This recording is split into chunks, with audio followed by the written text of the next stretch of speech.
In the last section of compositing and editing, I'll stick my rendered composite sequences together. I'm going to use Adobe Premiere, although you can really use any nonlinear editor you'd like.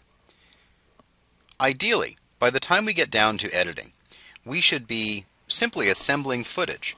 We have our footage done, rendered. We've already tested and playblasted and made sure we're on the right number of frames and the motion works right. It should be a very low shoot-to-edit ratio, almost 1:1. We might see the tiniest bit of a trim here and there, but outside of that, we should be pretty well nailed.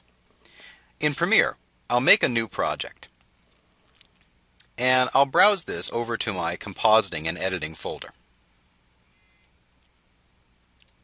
I'm going to name my file for my movie On Our Fingertips and hit OK. Now I'm ready to choose what format it is. We're running at HD 720 at 24, so we may need to choose a different preset, or we can look around. Here's a good one, HDV. So this is for ingesting HDV, but it'll work nicely for what we're doing. I'm going to make sure it's the right size, 1280 by 720 at 23.976, and the audio works and square pixels. I'll click OK. Most nonlinear editors are pretty straightforward. The first thing I'm going to do, as always, and as we saw in Composite, is import my footage. I'll right-click and choose Import, or press Ctrl-I. I'll pick the first one of my Targa sequences, and check Numbered Stills. I'll click Open, and it should import those files just fine. I'll verify up in the top in the project window that this came in right. It's pretty good, although the time is a little off. It thinks it's running at drop frame 29.97. I'll right-click on it and choose Modify, Interpret Footage. I need to make sure that it assumes the right frame rate, which is 24. And there are no fields. Progressive scan. It's working. Now I can take this sequence and drag it onto my timeline. I'll pull it down onto video 1, and I'll import my other sequence in.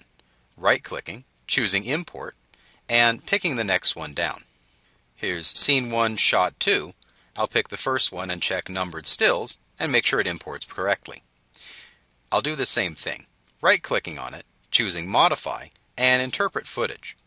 Almost every editor will have this function, some way of interpreting the footage and making sure that the frame rate comes out right. I'll take this footage, drag it down onto my timeline, and zoom in. Now I only have a few seconds here, so it's not the biggest movie, but I've stacked my shots in. As I scrub along on the timeline, I see my footage play in the monitor and cut to the next scene, just like I planned in the animatic. I can stitch together the rest of my movie this way, and if there's audio, I'll bring it down here on track 1. If I need transitions, they're available in most editors. The most common tool to use in visual storytelling like this is a cut. And how we cut between scenes determines the pacing of it, whether it's slow or fast, on a still or on action. Once in a while we'll see a hold or a dissolve. I tend to stay away from effects like page peels and dissolving squares and so forth. I'd rather tell the story simply and not clutter up the view with extra pieces. I'm ready to render. With my sequence window selected, I'll choose File and Export Media. In the Media Export, I can choose my format.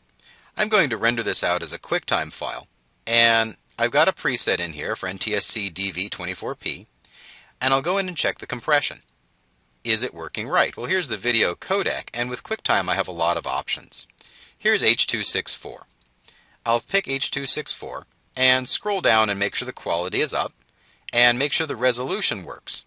This is an important one to do. We don't want to accidentally resize our movie inadvertently. I'll put in 1280 by 720, making sure that the frame rate is right all the way through.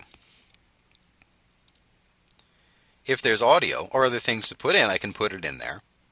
And I'll also name it. In this case, this will be Sequence 1. I'll leave it alone as it's simply a test. I'll hit Export, and it will encode that sequence. Most editors will work this way. We take the footage, sequence it on the timeline, cut, trim, fade, add the audio, and export out as our movie format. My movie is done, it's ready to play, and we'll see how this came out.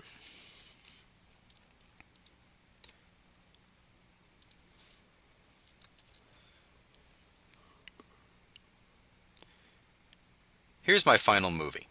I am seeing some banding in the background, so I may want to work on the compression a little bit, but it's playing as I intended. It's panning to the left and then cutting over to the other scene, seeing the echo there. We can see once we get into editing the importance of previewing that animation as many times as possible along the way. If a shot is too fast or too slow, or if something's not on frame or just out or too fuzzy or whatever it is, we need to find out about it long before we hit the editing stage. That way our editing will go as smooth as possible. We'd rather spend time in the beginning and the middle to avoid a crunch and a re-render at the end.